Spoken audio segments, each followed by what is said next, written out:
Hi hello ನಮಸ್ತೆ. ನಾನು ನಿಮ್ಮ ಪ್ರೀತಿಯ ಅಣ್ಣ ತಮ್ಮ ಗೆಳೆಯ ಹಿತೈಷಿ. ಬಂಧುಗಳೇ, ಇವತ್ತಿನ ಒಂದು ವಿಡಿಯೋ ಏನಪ್ಪಾ ಅಂದ್ರೆ, ಕೇಡಿ ಸಿನಿಮಾದ ಒಂದು ಹಾಡಿಗೆ ಪ್ರೇಮ್ ಅವರು ಹಾಡನ್ನ ಬರೆದು ಇವಾಗ ಎಲ್ಲರ ದೃಷ್ಟಿಯಲ್ಲಿ ಕೇಡಿ ಆಗ್ಬಿಟ್ಟಿದ್ದಾರೆ. ಏಕೆಂದ್ರೆ ನಿಮ್ಗೆಲ್ಲ ಗೊತ್ತಿರ್ಬೋದು, ಪ್ರೇಮ್ ಅವರು ಎಂತ ಅದ್ಭುತವಾದಂತ ಸಾಹಿತಿ ಅಂತ. ಏಕೆಂದ್ರೆ ನಮ್ಮ ಮಂಡ್ಯದ ಒಂದು ಬೆಸಗರಳ್ಳಿ ಗ್ರಾಮದಿಂದ, ಹಳ್ಳಿಯಿಂದ ಬಂದಂತಹ ಅವರು ಹೆಣ್ಣು ಮಕ್ಕಳ ಬಗ್ಗೆ ಅಪಾರವಾದ ಒಂದು ಗೌರವನ ಇಟ್ಕೊಂಡಿದ್ದಾರೆ. ಅದರಲ್ಲೂ ತಾಯಿ ಬಗ್ಗೆ ಒಂದು ಅಪಾರವಾದ ಗೌರವ. ಏಕೆಂದ್ರೆ ಈಗಾಗಲೇ ನೀವು ಸುಮಾರು ಹಾಡುಗಳನ್ನ ಕೇಳಿದ್ದೀರಾ. ತಾಯಿ ಬಗ್ಗೆ ಆಗ್ಬೋದು, ಈಗ ಎಲ್ಲರ ಪ್ರೇಮಿಗಳ ಬಗ್ಗೆ ಆಗ್ಬೋದು. ಅವ್ರ ಸಾಹಿತ್ಯ ಹೆಂಗಿದೆ ಅಂದ್ರೆ, ನಿಜವಾಗ್ಲೂ ಗಮನ ಇಟ್ಟು ನೀವು ಕಣ್ಣು ಮುಚ್ಚಿ ಕೇಳಿದ್ರೆ ಯಬ್ಬಾ ಏನು ಬರ್ದಿದಾರಪ್ಪ ಪದಗಳು ಅನ್ಬೇಕು. ಅಷ್ಟು ಅದ್ಭುತವಾದಂತ ಸಾಹಿತಿ. ನಿಜವಾಗ್ಲೂ ಒಳ್ಳೆ ಕೊಡುಗೆ ಕೊಟ್ಟಿದ್ದಾರೆ ಸಾಹಿತ್ಯದಲ್ಲಿ ಅವರು. ಅಂತೆ ಅವರು ಈ ಕೇಡಿ ಫಿಲ್ಮ್ಗೆ ಏನು ಯಾವ್ದು ಒಂದು ಸೆರ್ಸೆ ಸೆರಗು ಸೆರ್ಸೆ ಅಂತ ಹೇಳಿ ಹಾಡನ್ನ ಬರ್ದಿ ಎಲ್ಲರ ದೃಷ್ಟಿನಲ್ಲಿ ಕೇಡಿ ಆಗಿದ್ದಾರೆ. ಏನಂದ್ರೆ, ಒಬ್ಬ ಸಾಹಿತಿ ಅವರ ಲೋಕದಲ್ಲಿ ಯೋಚನೆ ರೀತಿಯಲ್ಲಿ ಒಂದು ಸಾಹಿತ್ಯವನ್ನ ಬರೀತಾರೆ. ಈಗ ನಾವು ಅಷ್ಟೇ, ಈಗ ಯಾವುದೋ ಒಂದು ನೆರಳನ್ನ ನೋಡಿದ್ರೆ ಆ ನೆರಳನ್ನ ನೀವು ದೇವರಾಗೂ ನೋಡ್ಬೋದು, ದೆವ್ವವಾಗೂ ನೋಡ್ಬೋದು. ಅಂದ್ರೆ ನಾವು ಯಾವ ರೀತಿ ಕಲ್ಪನೆ ಮಾಡ್ಕೊಂಡು ನೋಡ್ತೀವಿ, ಆ ನೆರಳು ಆ ರೀತಿ ಕಾಣುತ್ತೆ. ಅದೇ ರೀತಿ ಪಾಪ ಅವರೇನೋ ಒಂದು ಸಾಹಿತ್ಯದಲ್ಲಿ ಅಂದ್ರೆ, ಅವರು ಒಂದು ಬಾಟಲ್, ಎಣ್ಣೆ ಬಾಟಲ್ಲು, ಅದನ್ನ ಆ ಕ್ಯಾಪ್ ಅನ್ನ ಓಪನ್ ಮಾಡಿ, ಅಂದ್ರೆ ಸೆರ್ಗನ್ನ ಸೆರ್ಸೆ ಅಂದ್ರೆ ಕ್ಯಾಪ್ ಅನ್ನ ಓಪನ್ ಮಾಡಿ ಅಂತ, ಆ ಉಪ್ಪಿನಕಾಯಿ ಅದ್ರ ಬಗ್ಗೆ ಬರ್ದಿದ್ದಾರೆ. ಬಟ್ ಏನೋ ಈ ಹೊಸ ಪ್ರಯತ್ನ ಮಾಡೋಣ ಅಂತ ಮಾಡಿದ್ದಾರೆ. ಬಟ್ ಅದು ಒಂದು ರೀತಿಯಲ್ಲಿ ಕೇಳಿದ್ರೆ ಅದು ತಪ್ಪು ಅನ್ಸುತ್ತೆ ಎಲ್ಲರಿಗೂ ಕೂಡ. ಯಾಕಂದ್ರೆ ನೀವು ಯಾವುದೇ ಒಂದು ಒಳ್ಳೆ ಸಾಹಿತಿಗಳನ್ನ ಕೇಳಿ ಅದ್ರ ನೀಟಾಗಿ ಈ ತರ ಇದು ತಪ್ಪಾ ಸರಿಯಾ ಅಂತ ಹೇಳಿದ್ರೆ ಸಾಹಿತಿಗಳು ಕೂಡ ಹೇಳ್ತಾರೆ ಇದು ತಪ್ಪೇನಿಲ್ಲ. ಬಟ್ ಹೇಳಿರೋ ರೀತಿ ಸರಿ ಇಲ್ಲ, ಅದು ನಾನು ಕೂಡ ಒಪ್ಪಲ್ಲ. ಯಾಕೆಂದ್ರೆ ಈಗಿನ ಸಮಾಜದಲ್ಲಿ ನೆಗೆಟಿವ್ ಅನ್ನ ಬೇಗ ಒಪ್ಕೊಳ್ತಾರೆ, ಪಾಸಿಟಿವ್ ಒಪ್ಕೊಳ್ಳಲ್ಲ. ಅವರು ಎಷ್ಟು ನೋಡಿ 100 ಕೆಲಸ ಒಳ್ಳೇದು ಮಾಡಿ ಯಾವುದೋ ಒಂದು ಕೆಲಸ ಕೆಟ್ಟದ್ದು ಮಾಡಿದ್ರೆ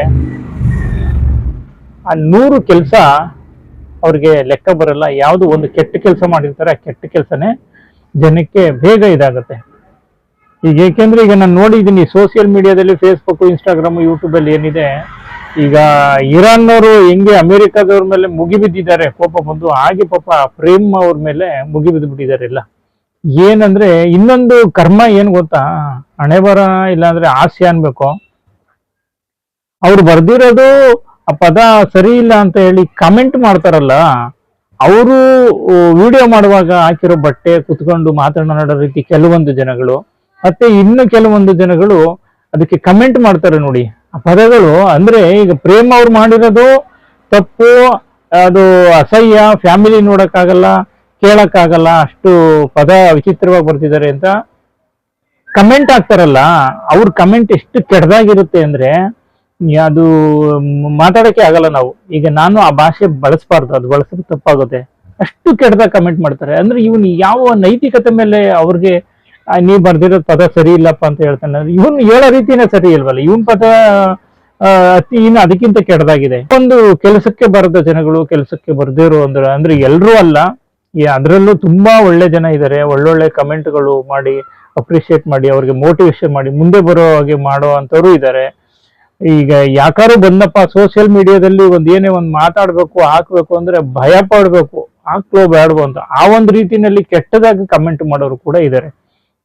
ಏಕೆಂದ್ರೆ ಪ್ರೇಮ್ ಅವರು, ಅವ್ರ ಫ್ಯಾಮಿಲಿ, ಅವ್ರ ಬಗ್ಗೆ ಎಲ್ಲ ಅಷ್ಟೊಂದು ಪರ್ಸನಲ್ ಆಗಿ ಮಾತಾಡೋ ಅಂತ ಹುಚ್ಚುಗಾರಿಕೆ ಬೇಕಾಗಿರ್ಲಿಲ್ಲ ಯಾರಿಗೇ ಆಗ್ಲಿ. ಕೆಟ್ಟದಾಗ ಕಮೆಂಟ್ ಮಾಡಿರೋರ್ಗೆ ನಾ ಹೇಳಿರೋದು.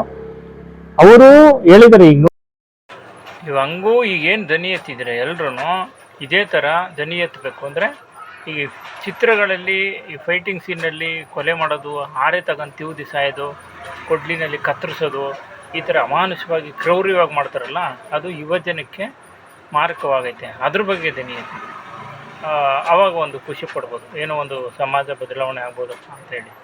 ಎಲ್ಲ ಸಿನಿಮಾಗಳಲ್ಲಿ ಯಾವುದೇ ಸಿನಿಮಾ ಯಾರದೇ ಆಗಿರಲಿ ಅದ್ರ ಬಗ್ಗೆ ದನಿ ಎತ್ತಿ ಸಂತೋಷ ಆಗುತ್ತೆ. ಸುಮ್ಮನೆ ಈ ಪ್ರೇಮ್ ಅವರು ಯಾವುದೋ ಬೇರೆ ದೇಶದವರೆಲ್ಲ, ಬೇರೆ ಭಾಷೆಯವರೆಲ್ಲ, ಕನ್ನಡದವರು, ಕನ್ನಡಿಗ.